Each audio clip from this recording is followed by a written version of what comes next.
Hello everyone. सो आज का article फिर इकोनॉमी के ऊपर ही है। तो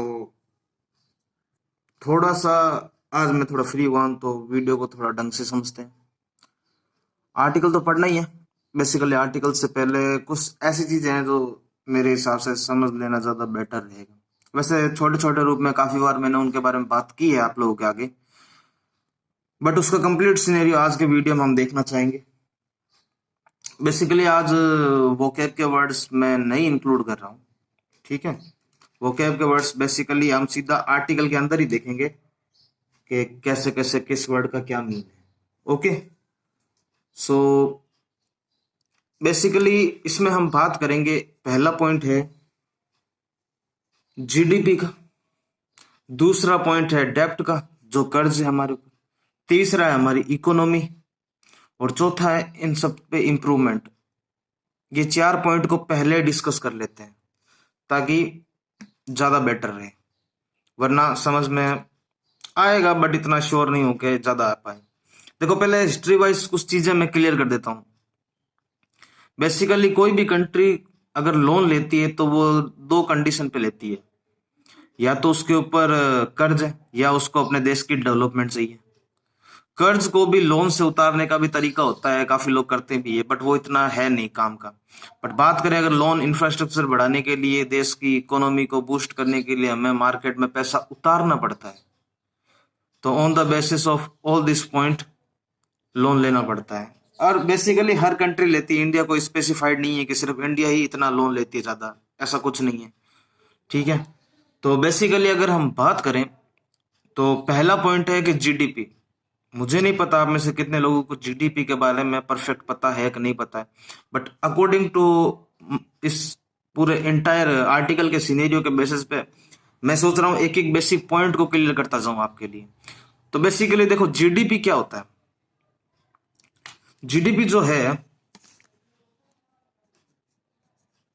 ग्रोस डोमेस्टिक प्रोडक्ट, यानी सकल घरेलू उत्पाद। मैं एकदम आपको लोकल लैंग्वेज में समझाऊंगा ताकि आप किसी के साथ अगर कोई बात पे डिबेट भी हो जाए कि जीडीपी और फिजिकल डिफिशिएंट और जो भी है ऑस्टेरिटी, ये सब बातों पे अगर डिबेट हो भी जाए तो भी आप अच्छा रिस्पॉन्स दे सके अपने बात से। तो जीडीपी बेसिकली होता है ग्रोस डोमेस्टिक प्रोडक्ट, या हिंदी में हम इसको बोलना चाहे तो सकल घरेलू उत्पाद, ऐसा कुछ बोल सकते हैं हम इसको। सो एक सिंपल सा मोटा मोटी तौर पे एग्जांपल अगर लेना चाहूं तो ऐसी भी कोई भी चीज जिसका प्रोडक्शन यानी कि उत्पाद अपने ही देश में हो, और उसका जो भी रेवेन्यू और जो भी इनकम सोर्स हो उसको काउंट करके हम जिस रेशियो को निकालते हैं वो उसको जीडीपी के अंदर कंसिडर किया जाता है। नहीं समझ में आएगा, चलो छोड़ो, एक पॉइंट और लेते हैं। जीडीपी हमेशा खुद के देश के अंदर बनी हुई चीज पर ही काउंट होती है। मतलब अगर सपोज करो हमने चाइना से कोई सामान मंगा के हमारे देश में बेचा और लोग उसको खरीद रहे हैं, तो उससे जो भी पैसा आ रहा है वो हमारी जीडीपी के अंदर काउंट नहीं होगा। दूसरा पॉइंट था। तीसरा पॉइंट जीडीपी के ऊपर। जीडीपी बेसिकली सपोज करो कि ये कुछ भी बनता हो हमारे देश में, सपोज ये पेन ही बनता हो, तो इस पेन को खरीदने वाले पब्लिक, इससे जो भी पैसा आएगा वो सब गवर्नमेंट के जीडीपी के अंदर काउंट होगा, ठीक है। तो अगर मोटा मोटी तौर पे एक नॉर्मल एग्जांपल दूं, जैसे नॉर्मली पड़ोसियों में क्या होता है कि सब्जी ट्रांसफर होती रहती है कि भाई आज हमारे घर में सब्जी अच्छी नहीं बनी तो आपने क्या बने, आप दे दो। तो अगर आपके घर पे सब्जी अच्छी नहीं बनी है, दूसरे घर की सब्जी अच्छी बनी है, वो आपको खा के अच्छी लग रही है, बट वो आपके लिए फायदेमंद नहीं है, मतलब आपने बाहर से उसको इंपोर्ट किया है, ठीक है, इंपोर्ट करके आपके घर पे आई है, तो उसको आप अपना बेनिफिट नहीं मान सकते। आप सब थोड़ा ना खा सकते हो एक कटोरी की सब्जी को, भाई आपके घर में तो पूरा पतीला बन के सब्जी बनी होगी, उसमें सब सेटिस्फाई हो सकते हो, तो वो घर के अंदर प्रोडक्शन की हुई चीज है, तो उसका बेनिफिट घर के अंदर मिलता है। तो जीडीपी बेसिकली ये होता है कि जिसके अंदर हम कोई प्रोडक्शन करते हैं अपने ही देश के अंदर, और उसका सेल भी हम अब हमारे देश के अंदर करते हैं, बट अगर हमारा सामान किसी और देश में जाता है, वहां पे बिकता है, तब हम उसको काउंट करेंगे। ये होता है जीडीपी। नेक्स्ट बात करते हैं डेप्ट टू जीडीपी, DEBT, डेप्ट टू जीडीपी। डेप्ट टू जीडीपी क्या होता है? देखो, डेप्ट का मतलब होता है बेसिकली कर्ज लेना। मेरे को 200 रुपए चाहिए, मैंने अपने 200 उधार ले लिए, करता कुछ हूं नहीं, फिर 200 और उधार ले लिए, तो कर्ज बढ़ता जा रहा है। ये होता है बेसिकली डेप्ट। डेप्ट टू जीडीपी क्या होता है कि जनरली अगर आज का आर्टिकल आप पढ़ोगे तो आपको यही फील होगा कि यार जीडीपी को हर बार है ना, डेप्ट को जो भी कर्ज होता है उसको जीडीपी से ही क्यों कंपेयर करते हैं। अगर किसी के घर के मतलब फैमिली इनकम 40,000 रुपीज है और उनके घर का खर्चा जो है वो 50,000 से ऊपर चला जाता है हर महीने, तो उस घर का डेप्ट कितना हो गया? 10,000 रुपए। ठीक है, अगर 10,000 रुपए डेप्ट हो गया है तो उस 10,000 रुपए का परसेंटेज आप किसके बेसिस पे निकालोगे? जो 40,000 रुपए आपकी फैमिली इनकम है उसके बेसिस पे। तो 10,000 अपॉन 40,000 इंटू 100, ठीक है, उसके बेसिस पे निकालोगे तो 25% मोर आता है, ऐसा का आप गैस कर सकते हो। वैसे ही अगर हम किसी देश की बात करें कि उसके ऊपर कितना कर्जा है, तो हमारी जीडीपी जो होती है टोटल, जैसे मान लो कि अगर किसी सरकार के ऊपर 120 लाख करोड़ का डेप्ट है, कर्ज है, और उस देश की जीडीपी जो है वो 200 लाख करोड़ है, तो इंटू 100 कर दो, 20 से 20 ये 6, यानी कि नियर अबाउट देखें तो हम 60% के आसपास इसका पूरा आता है। तो 60% उस देश के ऊपर डेप्ट टू जीडीपी रेशियो है। उसका मतलब पता चलता है कि देश कितनी उसकी इकोनॉमी खराब है। ठीक है, नेक्स्ट और एक अच्छा पॉइंट जो आपके काफी एग्जाम के अंदर अच्छा भी आ सकता है, बेसिकली हर देश अपनी इकोनॉमी के लिए एक स्टेटस पेपर रिलीज करता है हर साल, स्टेटस पेपर ऑन गवर्नमेंट डेप्ट। तो सीधा सीधा आपके एग्जाम में क्वेश्चन आ सकता है कि स्टेटस पेपर जो है गवर्नमेंट डेप्ट यानी गवर्नमेंट कर्जे का कौन लॉन्च करता है? ऑप्शन दे देगा आरबीआई, ऑप्शन दे देगा एफएम यानी फाइनेंस मिनिस्टर, ऑप्शन दे देगा सेंट्रल गवर्नमेंट सीजी, ऑप्शन दे देगा नन ऑफ दीज। ध्यान रखना, आरबीआई नहीं करती, सेंट्रल गवर्नमेंट भी नहीं करती, फाइनेंस मिनिस्टर लॉन्च करता है स्टेटस पेपर। सर्च मारना कभी गूगल पे जाके status paper of India on government डेप्ट। एक येलो कलर के पेज के अंदर एक डेप्ट की बनी हुई सीट आएगी जिसके अंदर एक फाइनेंस मिनिस्टर बताती है कि हमारे देश के अंदर डेप्ट टू जीडीपी रेशियो क्या रहा है, कैसे कैसे हम आगे इस पे डील करने वाले हैं। ये मोटा मोटी तौर पे इस पूरे आर्टिकल का सिनेरियो है। ठीक है, आई होप मैं आपको समझाने में काफी हेल्पफुल रहूंगा आपके लिए। अगर रहा हूं तो आपका लाइक और आपके कमेंट मेरे को बता देंगे कि यस सर हेल्पफुल है कि नहीं है। चलो बाकी बात करते हैं आर्टिकल के ऊपर। सो बेसिकली ये जो बातें थी ये इसके अंदर की मोटा मोटी पिन पॉइंट बातें थी जो मैंने आपको ऊपर ऊपर से बता दी। अगर आइंदा आपको कोई जीडीपी के बारे में पूछे तो आई होप आप बता सकोगे उसको कि जीडीपी क्या होती है। ठीक है, बात करें आज के आर्टिकल की तो heading is don't sin against over children. पूरा नहीं आ रहा है कैमरे के अंदर बट मैंने बोल दिया आपके लिए, चिल्ड्रन लिखा हुआ है। ठीक है, देखो बेसिकली चिल्ड्रन जो यहाँ वर्ड बता रहा है ना, ये मतलब उस चीज को बता रहा है कंजप्शन के बेस पे, जैसे कौन कितना किस चीज का कंजप्शन करता है। जैसे यहाँ पे आप डायग्राम भी देख रहे हो, एक साइड स्कूल बनी हुई है, एक साइड हॉस्पिटल है और एक साइड ये बिल्डिंग बनी हुई है। बिल्डिंग बेसिकली शो करती है इंफ्रास्ट्रक्चर को, हमारे देश का इंफ्रास्ट्रक्चर कितना स्ट्रांग है। हॉस्पिटल शो करती है कि हमारे देश का मेडिकल कितना शानदार है, जो कि कल का आर्टिकल था वो कोरोना वायरस के ऊपर, जैसे मेडिकल कैसे कैसे डील करेगी कि एक मंथ के अंदर इतने इतने पेशेंट को टारगेट करके जल्दी से जल्दी वैक्सीनेशन किया जाए।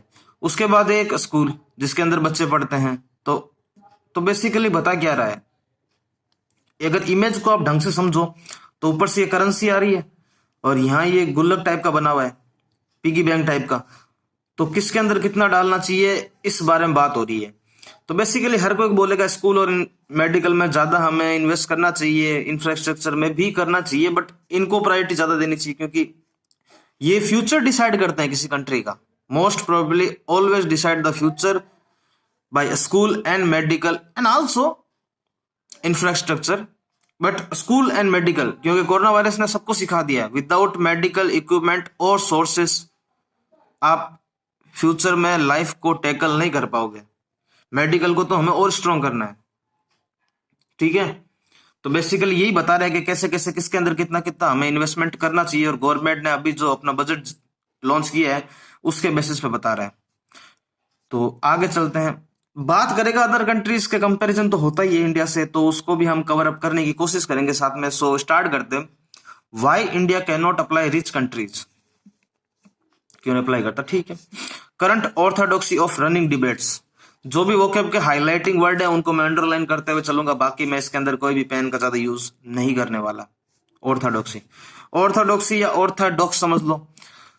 करंट मतलब हाल फिलहाल में जो सिचुएशन है हमारी रनिंग डेब्ट की, मतलब ट्रेडिशनली जो है, ऑर्थोडॉक्स का मतलब होता है ट्रेडिशनली, पारंपरिक रूप पे चलता आ रहा हुआ, हर बार कर्जा लेना है लेना है लेना है। क्यों लेना है? देश का विकास, विकास आज विकास ये पता नहीं कहां चला गया है, मैं सब ढूंढ रहे विकास कहाँ है, ठीक है। तो ऑर्थोडॉक्स बेसिकली एक रनिंग पारंपरिक वे में किसी चीज की चलती हुई स्थिति।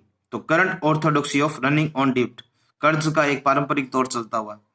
बाकी ज्यादा हिंदी नहीं करूंगा, ऐसे ही बता दिया, क्योंकि ज्यादा हिंदी कर देंगे तो फिर हिंदी में पढ़ लो ना न्यूज़पेपर को, इंग्लिश में पढ़ने की क्या जरूरत है। सो स्टार्ट करते हैं। How things change, things change कैसे होती है उनके बेसिस पे बात करते हैं। मेरे को मार्कर तो चाहिए होगा भैया, छोटा मार्कर ले लेते हैं, ज्यादा बड़ा नहीं लेंगे, ठीक है। तो हाउ थिंग्स चेंज कैसे होगी? In just one decade, decade basically 10 साल के ड्यूरेशन टाइम को बोला जाता है। इन जस्ट वन डिकेड, 10 सालों के अंदर fiscal austerity, austerity is the new word. Austerity basically होता है किसी भी देश की इकोनॉमिक कंडीशन कितनी वर्स हो रखी है, कितनी डिफिकल्ट हो चुकी है। तो डिफिकल्ट कंडीशन ऑफ इकोनॉमी किसके द्वारा क्रिएट की गई है? Created by government, is called austerity. तो फिस्कल ऑस्टेरिटी बेसिकली रिप्रेजेंट करता है कि गवर्नमेंट के द्वारा हमारी इकोनॉमी को कितना वो क्या कर दिया, हार्ड कर दिया, या खराब या वर्स बोल सकते हो, डिफिकल्ट बोल सकते हो, ठीक है। Has gone from being an virtue to vice, मतलब वर्च्यू मतलब अच्छा, वाइस मतलब बुरा, मतलब अच्छे से बुरे की ओर ले गया। तो वर्च्यू से वाइस की ओर, गुड से बैड की ओर लिख भी सकता था, पर ठीक है, वर्ड इसीलिए दिए जाते हैं ताकि आर्टिकल ऑफ क्लोज के अंदर यूज किया जा सकता अंदर। The IMF, international monitoring fund, the IMF which use to hold, IMF कैसे होल्ड करता है किसको? फिस्कल ऑस्टेरिटी को, बाय डेब्ट को, जैसे भी जो इकोनॉमी है, एज गॉस्पेल, ठीक है। कैसे? एक परफेक्ट सच्चाई के रूप में। गॉस्पेल का मतलब एब्सोल्युटली ट्रू, गॉस्पेल का मतलब, ठीक है। The IMF which use to hold fiscal austerity as gospel, ठीक है, has since buried that faith, but उसने भी क्या किया, अपने फेथ को, अपने विश्वास को लोगों के अंदर था उसको दफना दिया, ठीक है, अंडरलाइन कर दिया या अंडरग्राउंड कर दिया, जो भी हो। इट नाउ अर्जेस, जो कंट्रियां हैं, at any rate that rich ones to borrow and spend generously, एकदम वे में, not just for their own good, हमेशा अपने लिए नहीं, but also the good for the rest of the world. देखो, इस इतने से पैराग्राफ ने पूरे आर्टिकल की बैंड बजा दी है। कैसे बजा दी है? जैसे अभी मोदी जी कह रहे हैं आत्मनिर्भर भारत, आत्मनिर्भर भारत, वो आत्मनिर्भर भारत का मोटो आप समझ लोगे ना तो आप सब कुछ समझ लोगे।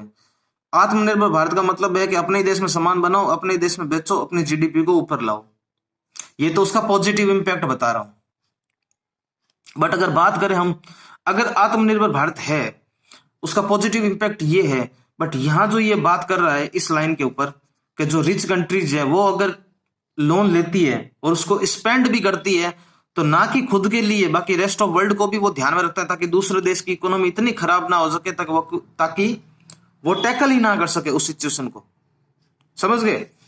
सो here in India the turn around in the world view has been even shifter, ठीक है। We routinely be rated, routinely मतलब बार बार हम अपने, बी रेटेड मतलब क्रिटिसाइज करते हैं किसको? हमारी फाइनेंस मिनिस्टर को, फॉर बीइंग स्पेंड थ्रिफ्ट, ठीक है, पैसा, और ब्लेम करते हैं फिस्कल इरिस्पॉन्सिबिलिटी, जो इतना उतार नीचा, मेरी वॉइस पता नहीं, उतार चढ़ाव आया है, for all the macro economic problem, ठीक है। But when Nirmala Sitharaman announce a big borrow, ठीक है, लेने वाली है, spend programme in the last budget, she was widely acclaimed for her boldness and sense of responsibility. मतलब कि उन्होंने बता दिया है कि जब वो पैसे लेंगी उसका स्पेंड और उनको कैसे उनका यूज करना है, तो वो बता रहा है कि ये उनकी रिस्पॉन्सिबिलिटी को काफी अच्छे तरीके से मेजरमेंट करता है। ये कोई चीज इफेक्टिव हो नहीं, ऐसा नहीं लग रहा, ऐसा लग रहा है कि सरकार के पक्ष में बोल रहा हो, क्योंकि अगर आपने ढंग से देखा हो बजट को तो आपको पता चलेगी हर सिचुएशन कैसे कैसे डील की गई है। सो बात करते हैं आगे, देखो क्या कह रही है भाई साहब।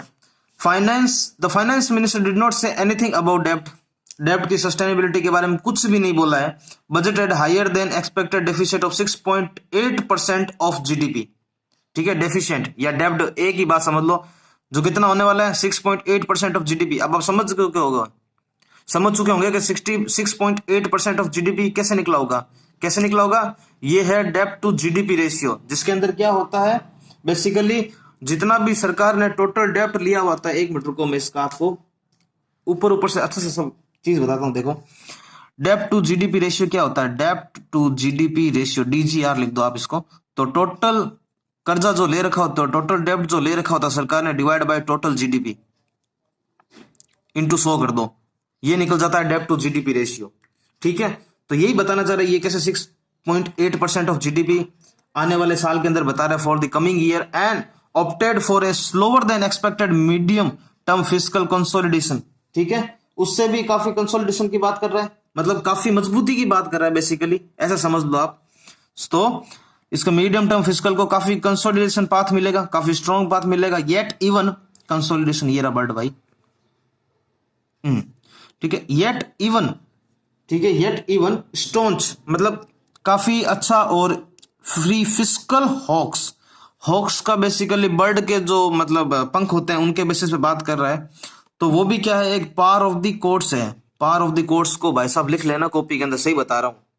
ये फ्रेजल वर्ब कितनी बार यूज हुई है मैं आपको क्या बताऊं इसके बारे में। पार ऑफ द कोर्ट्स का मतलब होता है किसी भी चीज के बारे में आप क्वेश्चनिंग करना, व्हाट इज नॉर्मल और एक्सपेक्टेड इन देयर सर्कमस्टेंसेस, कि मतलब इस सिचुएशन के अंदर क्या नॉर्मल है और क्या क्या हो सकता है उस दायरे के अंदर, उसको बोलते हैं पार ऑफ द कोर्ट्स। किसके बारे में? जिसके बारे में हमारी फाइनेंस मिनिस्टर जो है वो स्टोन्स है, स्टोन्स मतलब लॉयल है, और उसके बारे में फिस्कल हॉक्स के बारे में भी सोच रही है, जो कि इस सिचुएशन के अकॉर्डिंग वो कैसा है, नॉर्मल है कि एक्सपेक्टेड है इस पूरे जीडीपी के सिनेरियो में। आई होप मैं आपको समझाने में काफी हेल्पफुल रहा हूंगा या नहीं हूं, पता नहीं, जो भी आप बताओगे कमेंट के अंदर। बट ये आर्टिकल बहुत शानदार है। ये आर्टिकल अगर आज आपने ढंग से कर लिया ना, मैं प्रॉमिस करता हूं आगे इकोनॉमिक्स के बेसिस पे कोई भी आर्टिकल आ जाओ, मुझे कुछ समझाने की भी जरूरत नहीं पड़ेगी। और समझ में आ भी रहा है कि नहीं, वो भी मैं श्योर भी नहीं हूँ, वीडियो अपलोड होने के बाद पता चलेगा। सो आगे चलते हैं। What explain this astonishing shift. ठीक है, बेसिकली बात करता है कि इसके शानदार तरीके की बात कर रहा है। एस्टोनिशिंग मतलब बेसिकली होता है अमेजिंग, ये शानदार वर्ड को रिप्रेजेंट करता है। इसको यहां अंडरलाइन कर देता हूं, आप लोग अपने हिसाब से लिख लेना।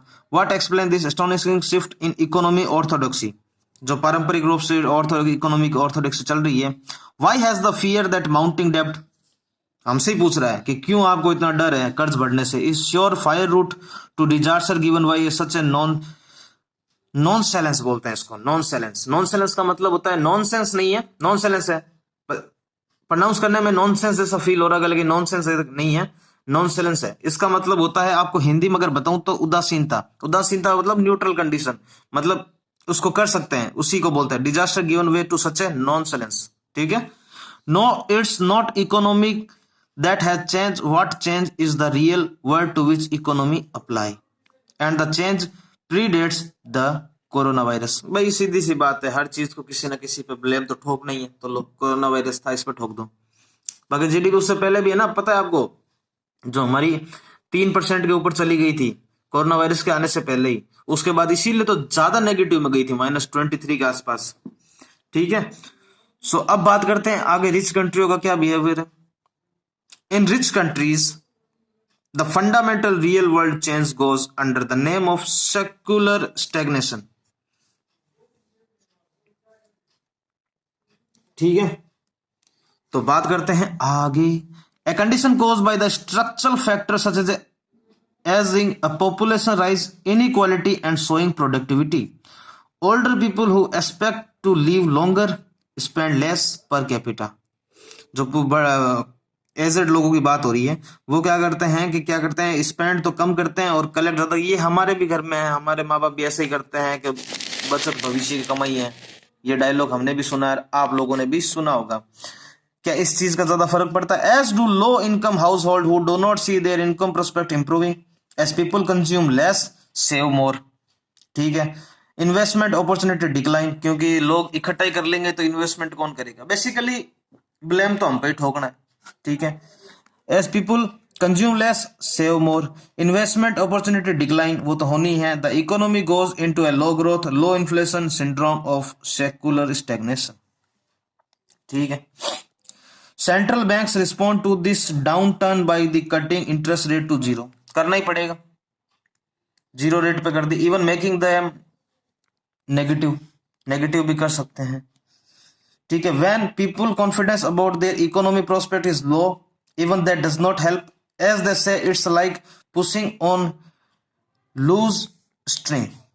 देखो इसका मोटा मोटी तौर पे इस पैराग्राफ का मतलब बता दूं, जैसे अभी आपने सुना होगा Bajaj finance card, zero interest rate पे आओ, फोन ले जाओ, आईफोन लेना आईफोन ले लो, सैमसंग लेना सैमसंग ले लो। क्यों ले लो? क्योंकि पता है कि आराम से हल्की हल्की किस्तें बढ़ते रहेंगे, अपनी जिंदगी चलती रहेगी, कैमरा 12 मेगापिक्सल का, फोटो आएगी कचाक मस्त वाली, फिर अगले महीने और आएगी उसकी किस्त जो भी है उसको भर देंगे, चलता रहेगा, माहौल चलता रहेगा। धीरे धीरे ये पता नहीं चलेगा कि अपना एटीएम की जो शीट है वो सत्यानाश हो रही, ये पता नहीं चलता। तो ये तरीका है बेसिकली, जीरो रेट पे कोई भी चीज डालो, लोग आएंगे, हमें दो हमें दो हमें दो। Home loan zero interest rate पे आओ, होम लोन ले लो, जीरो इंटरेस्ट रेट पे आओ, मोबाइल फोन ले लो, जीरो इंटरेस्ट रेट पे आओ, वॉशिंग मशीन ले लो, जीरो इंटरेस्ट रेट पे आओ ज्ञान ले लो, सब आते हैं। तो बेसिकली ये तरीका है। तो the solution then it's argue lies in the government taking advantage of the low interest rate. ये तो गवर्नमेंट खुद भी करेगी, बोरो करेगी और उसको स्पेंड करेगी इन ए लो इंटरेस्ट रेट सिनेरियो। क्या बताता है इसका? The multiplier effect of the spending will be so high the public डेब्ट। बेसिकली ये डेब्ट जो होता है पब्लिक डेब्ट को रिप्रेजेंट करता है। इसने इतनी पूरी रामायण बोलने के बाद में अब इस बात को यहां आके रिप्रेजेंट किया इसने पब्लिक डेब्ट को। Far from exploding will actually pay for itself. Does this logic apply to emerging market? कि ये लॉजिक अप्लाई होता है मार्केट को ऊंचा उठाने में, कि भाई आप जीरो इंटरेस्ट रेट पे कोई भी सामान दो, लोग तो कूद पड़ेंगे आने के लिए सामान लेने के लिए। आपको क्या लगता है इस बारे में? Give in the comment section, comment section के अंदर जरूर बताना कि इस बारे में आप क्या सोचते हो। Okay, so India is a particular, अगर इंडिया के पर्टिकुलर क्वेश्चन मार्क करके इसके ऊपर हम बात करें तो सर्टेनली नॉट। इसके ऊपर सीरियसली एक ही चीज पे हम इंडिया के बात नहीं कर सकते हैं भाई, अदर कंट्रीज ऐसा नहीं करती, क्यों हम इंडिया को पॉइंट आउट करें इस चीज पे? तो इसने क्वेश्चन मार्क भी लगाया है आर्टिकल के बेसिस पे, और structural factor are totally different. ठीक है, with a medium age of 29, over population is young, over economy is consumption driven and inflation prone, far from circular stagnation, any increase in income her quickly translate to consumption. ठीक है, सही है। And if production falls short of demand as it often does, we get inflation. Logic एकदम simple logic है। देखो एक सीधा सा फॉर्मूला बताता हूं, supply is directly inversely proportional to demand. कैसे ही बैठा लो, सप्लाई ज्यादा कर दोगे, 15 किलो चीनी घर पे लाके रख दी, डिमांड अपने आप कम हो जाएगी उसकी। बेसिकली सिंपल सिस्टम है। अगर हम क्या करेंगे कि प्रोडक्शन फोर्स कैसा होगा कि शॉर्ट ऑफ डिमांड, अगर डिमांड ही कम हो जाएगी तो सीधी सी बात है इन्फ्लेशन आना तय है, मार्केट डाउन होना तय है। भाई डिमांड ही खत्म हो जाएगी तो क्या करेंगे लोग? शुरू में कोरोना आया था तो सैनिटाइजर की इतनी मस्त डिमांड बनी थी कि सप्लाई कम पड़ गई थी। बेस्ट एग्जांपल है आप लोगों की समझने के लिए। अब कोरोना वायरस का इंपैक्ट इतना कम हुआ है, सैनिटाइजर मास्क इतने दुनिया भर के मार्केट में पड़े हैं, लेकिन वो खरीदने को तैयार नहीं। क्यों? क्योंकि डिमांड कम हो गई है गुरु।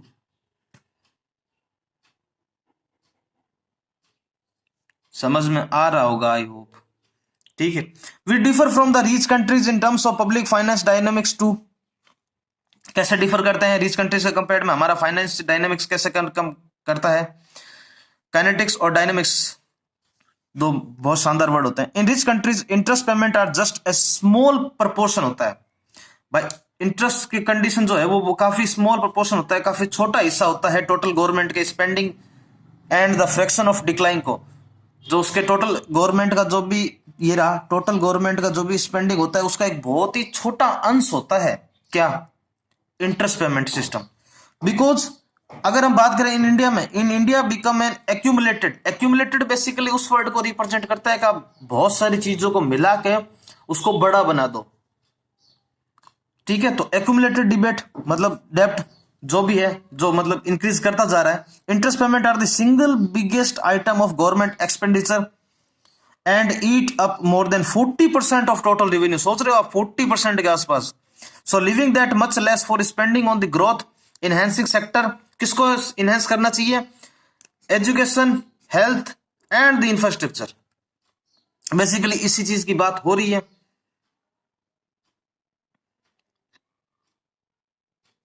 आगे बात करें, सो हाउ मच डेप्ट इज टू मच। कितना होना चाहिए हाईएस्ट, कितनी औकात होनी चाहिए डेप्ट की, उस पे बात कर रहा है। सो हाउ मच डेप्ट is too much, if one works through that algebra it will be turn out that the two conditions have to be met for debt not to explode। ठीक है, इसमें कोई था नहीं दो रहा है। The economic growth rate has to be higher than the interest rate. क्या बात है, इकोनॉमी जो ग्रोथ रेट है वो हायर है इंटरेस्ट रेट से ऑन द डेप्ट। डेप्ट के अंदर की बात कर रहा है। सेकंड बात कर रहा है कि the government must to be collecting enough in the taxes such that this boring if at all only for paying the interest on the डेप्ट। इस बात का तो मेरे पास 50 एग्जाम्पल है इस इतनी सी बात का। सबसे मस्त एग्जाम्पल दूं, पेट्रोल 100 क्रॉस कर चुका है। क्यों टैक्स बढ़ा रहा है सेंट्रल गवर्नमेंट उसके ऊपर? ताकि वो डेप्ट है अपने ऊपर, जो सरकार के ऊपर पब्लिक डेप्ट है वो कम हो सके। ये लेटेस्ट एग्जाम्पल है अभी का, ठीक है। तो इसी के बेसिस पे बात हुई। अगर हम फाइनल वर्ड के अंदर इस पूरे आर्टिकल को समझना चाहिए, बाकी जो ये बच्चा है आप सोचोगे ये क्यों नहीं पढ़ाया, कोई काम का नहीं है। ऑस्ट्रेलिया और अदर कंट्री की हिस्ट्री के एग्जांपल्स हैं, उनको उन्होंने कैसे कंट्रोल किया, हमें उससे कोई मतलब नहीं। हमें हमारा इकोनॉमिकल चीजों को बूस्ट करना है। इस न्यूज़पेपर में मैंने इतना टाइम इसलिए दिया है क्योंकि अब आने वाले टाइम में मैं इकोनॉमी साइड वाला पेज को भी डिस्कस करना स्टार्ट करने चाह रहा हूँ। तो इसीलिए मैं इन चीजों पर ज्यादा टाइम दे रहा हूँ ताकि आप देश की इकोनॉमी कंडीशन और जो ये फिजिकल डेफिशिएंट और ये जो भी इकोनॉमिक्स वर्ड्स होते हैं, जीएसटी कैलकुलेशन, इन सबको आप समझ सको। क्योंकि बैंकिंग एग्जाम के अंदर जो करंट अफेयर का सेक्शन होता है उसके अंदर इकोनॉमी से रिलेटेड करंट अफेयर का सिचुएशन इस न्यूज़पेपर के अगले पेज से ही आता है। तो फाइनल वर्ड्स के अंदर अगर बात करूं तो in India because of accumulated debts जो बढ़ता जा रहा है, interest payment are the single biggest item of government expenditure. उसको ईट अप करो more than 40% of total revenue, और लिविंग कर दो, छोड़ दो that much less for spending on the growth of financing sector like education, health and infrastructure. ये मोटा मोटी तौर पे बात थी। अब मैं आपको एक चीज दिखाना चाहता हूं इस न्यूज़पेपर के अंदर।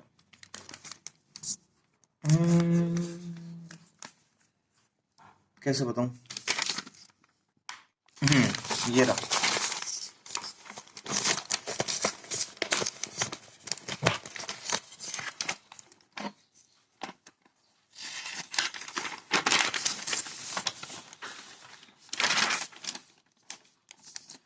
ये देखो, ये है बेसिकली टाइम्स बिजनेस। अब मैं इसको पढ़ाने की सोच रहा हूँ आगे। इसके अंदर क्या क्या है, bitcoin is economic site, so JP Morgan, Renault ने कैसे क्लिंक्स किया टू टर्न आउट किया आफ्टर अपने कितने 9.7 बिलियन लॉसेस को। ये सब चीजों को हम आगे जाके, आरबीआई कैसे टाइटल्स नॉर्म करने वाली है अपने ई पेमेंट सिस्टम को, ये सब हम आगे जाके डिस्कस करेंगे। तो हो सकता है इकोनॉमी वाले ये बिजनेस, टाइम्स बिजनेस को मैं जल्दी स्टार्ट करने का सोच रहा हूँ। बाकी मिलते हैं नेक्स्ट वीडियो के अंदर, ठीक है।